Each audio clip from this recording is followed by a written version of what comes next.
aí, como eu falei antes, existem dois tipos de reflexão. A reflexão difusa, que é quando a gente não tem aqui, ó, vocês conseguem observar no slide, a gente não tem uma superfície extremamente plana. Então, cada lugar que bate a luz, ela vai refletir para um lado, assim, ela não vai refletir todos no mesmo sentido, porque ela é refletida diretamente onde ela está batendo. Pode ver aqui, ó, ela vem, bate nessa protuberância aqui e vai ser refletida para cá. Ela vem aqui, bate nessa protuberância e é refletida para cima, porque ela bateu com um ângulo diferente numa superfície que não é exatamente reta. Então, esse negócio aqui, essa parte da reflexão é que define as formas. Se a gente tivesse uma forma extremamente reta, a gente veria sem protuberância, sem para cima, sem para baixo, sem buraco. E não precisa ser extremamente reta, proximamente reta já está ótimo. Que é o que a gente vê nas superfícies normais, assim, que a gente tem em casa, tipo uma mesa e tal. Se for pegar com um microscópio, tu vai ver que a mesa ela não é perfeitamente reta, ela é cheia de buraquinhos e tal. Mas para nossa visão tá ótimo, a gente enxerga ela reta.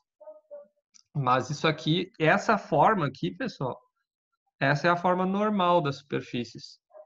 Isso aqui, quando tu observa com um microscópio próximo das superfícies, é isso aqui que tu vai enxergar, toda essa cacaiada. Especialmente no na nossa pele, assim, é decepcionante. Que a gente não tem pele lisinha. Quem acha que tem, não tem. Ninguém tem, tá? Pode tirar o cavalinho da chuva. Esse negócio aí, pode esquecer. A menos que tu passe uma lixa na cara. Não, né? Ahn, que nem está escrito aqui, né? Superfícies não polidas geram reflexão difusa. Todas, no caso. E para tu ter uma superfície polida perfeita é quase impossível. Quase nem com lixo.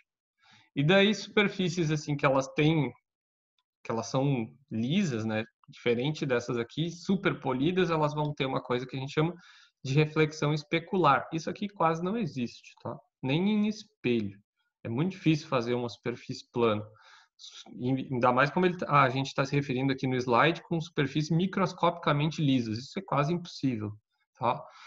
E não interessa para nós. Não tem por que a gente ter esse nível de precisão, a menos que você esteja fazendo ciência super avançada com ótica e espelhos e tal, que não é o meu caso, nunca fui muito fã disso. Eu acho foda a parte das cores. Mas no mundo real é isso aqui que a gente tem, a reflexão difusa. Todas as superfícies, quando observadas microscopicamente, elas têm esse ar meio rugoso, que nem está dizendo aqui.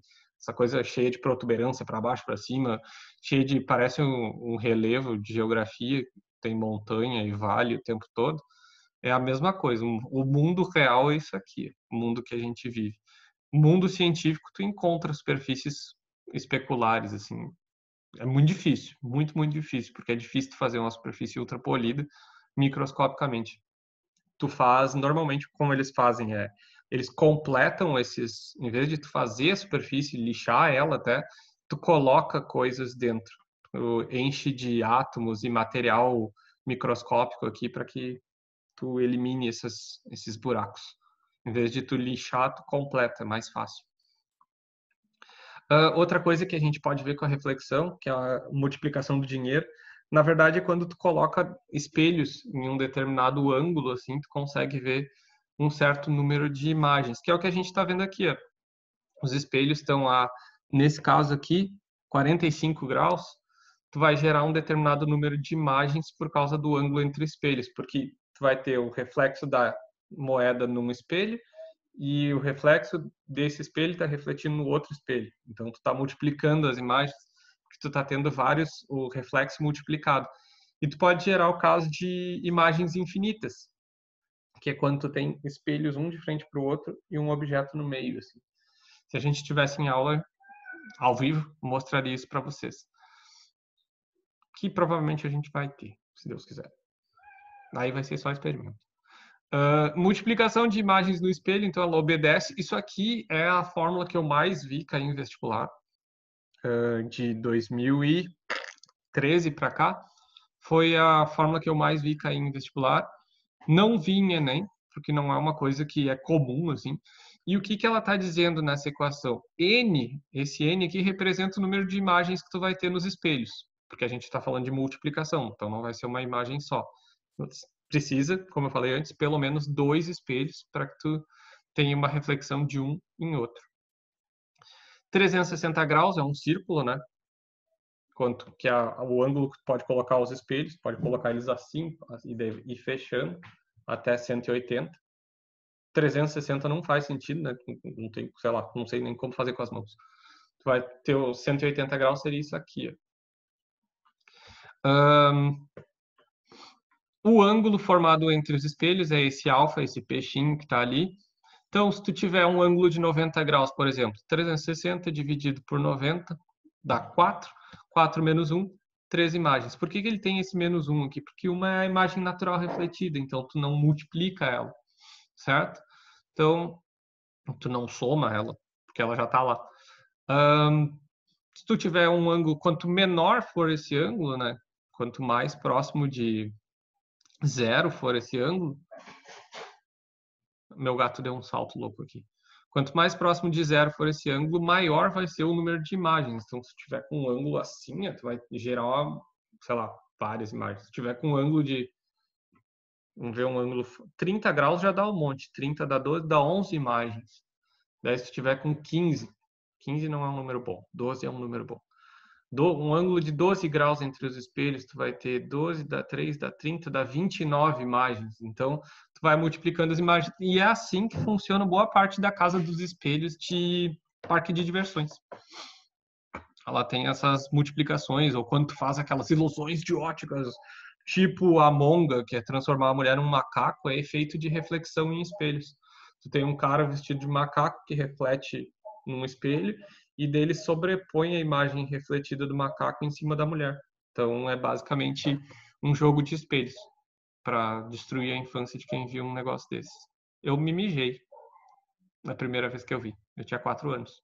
Saí correndo de dentro do negócio de xixi nas calças. Então, uma questão de vestibular para a gente ver se todo mundo entendeu o que está acontecendo. O fenômeno da reflexão ocorre quando a luz incide sobre uma superfície e retorna ao seu meio original. Sim, que é o que a gente falou ali, especialmente na parte do asfalto, quando ele reflete no asfalto e retorna para a gente observar. O meio original seria o ar. Aí, quando ele não retorna, quer dizer que ele foi absorvido pelo ar quente próximo do asfalto. Quando ocorre reflexão difusa, a imagem formada é bastante nítida. Não, né? Difuso é todo cagado. Difuso é o que a gente tem. Daí a gente gera imagens tipo essa da Lua aqui, ó.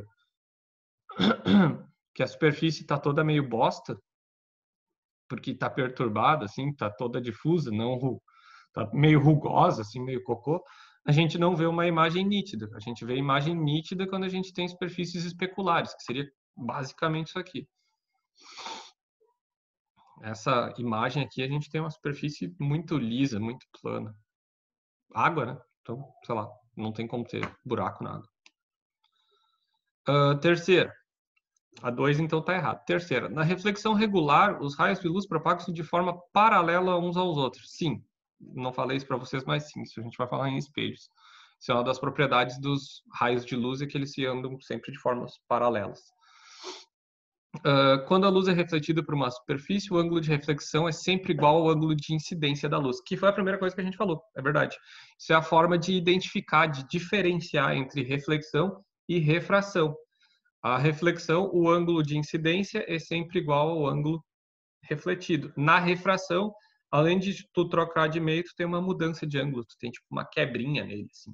Então daí a gente vai ter a 1, a 3 e a 4, certo? Vamos ver se eu acertei? Sim. Outro fenômeno que eu comentei que a gente ia conversar sobre é o fenômeno conhecido como difração da luz. Uma coisa importante, pessoal, ano passado a gente falou sobre som.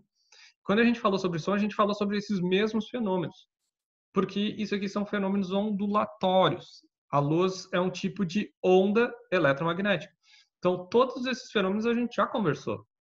A gente tem a reflexão. Tem reflexão de onda sonora, ela bate na parede e volta. E tu escuta. Difração. Difração é quando a onda ela contorna um obstáculo. E onde é que a gente vê isso na luz? Eu queria simplesmente assim, quando tu fecha a porta do teu quarto para ir dormir, apaga as luzes e tu ainda enxerga a luz do corredor, passando por baixo da fresta da porta, porque ele está desviando pelo obstáculo. Ou Outras formas da gente ver isso, da gente ouvir isso, quando tu tá gritando do teu quarto e conversando com a tua mãe na sala. A onda sonora tá desviando pelos obstáculos da tua casa, chegando até os ouvidos da tua mãe. Mas na luz a gente tem aqui alguns casos especiais, que seria a difração da luz em alguns meios que formam essas imagens aqui. Essa imagem é a parte principal da difração da luz. A gente chama isso aqui de franja de difração. Isso aqui acontece na natureza, e um dos principais locais que a gente tem isso é o CD, ou nos discos rígidos de computador, a gente tem difração da luz, que seria a luz sendo desviada para que a gente capte uma informação de uma forma, ou a luz sendo desviada para que a gente capte a informação de outra forma. Em CDs, a gente consegue observar essa difração da luz quando a gente pega o CD, assim, dá uma girada nele, tu consegue observar cores diferentes nos CDs, porque ele está difratando a luz, desviando ela, de formas que tu enxergue a luz verde, a luz azul, tipo, a única luz que está sendo desviada ali, que está sendo refletida e desviada é a luz azul. E daí cada parte do CD ele é desviado de uma outra forma. Uma coisa importante para a reflexão da luz, para que ela aconteça, a gente tem que ter o obstáculo, ele tem que ser próximo do comprimento de onda da luz. A gente viu na aula de onda eletromagnética que o comprimento de onda da luz ele é muito, muito baixo, na ordem de 10 na menos 10, 10 na menos 12 metros. Então, para tu ter, tipo, 0,00001 metros, para tu ter a difração acontecendo, tu tem que ter a fenda, que seria essa partezinha aqui que está na imagem, o buraquinho, o obstáculo para que ele possa desviar, tem que ter um tamanho próximo. O que tem um tamanho próximo nesse sentido? Aqui, ó, vamos ver se eu consigo pegar um só. Já que temos vários agora, como vocês podem ver. Meu Deus, não saiu um até agora. Aqui atrás sempre sai. Meu Deus!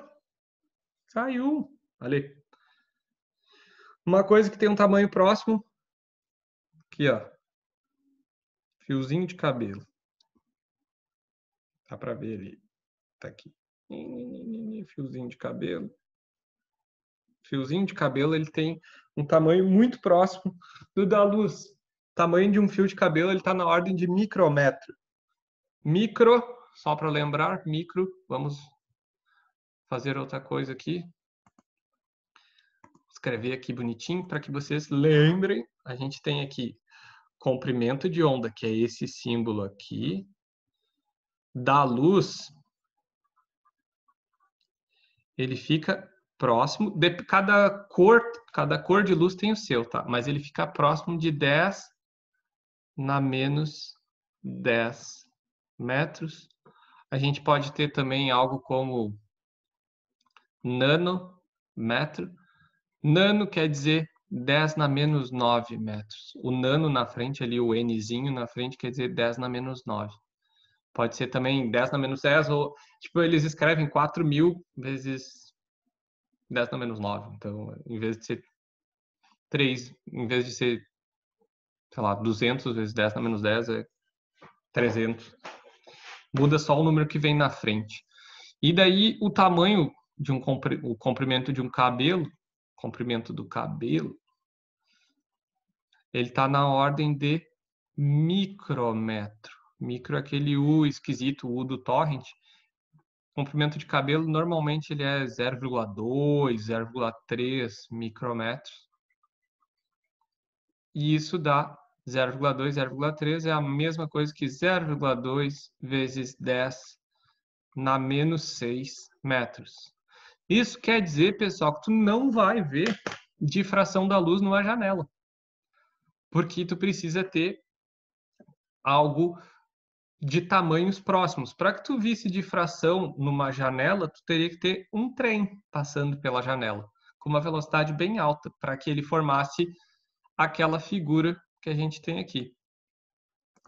Essa figura, então, para que a gente tivesse difração numa janela, tu teria que ter a luz, o comprimento de onda da luz do tamanho de um trem, né? Então,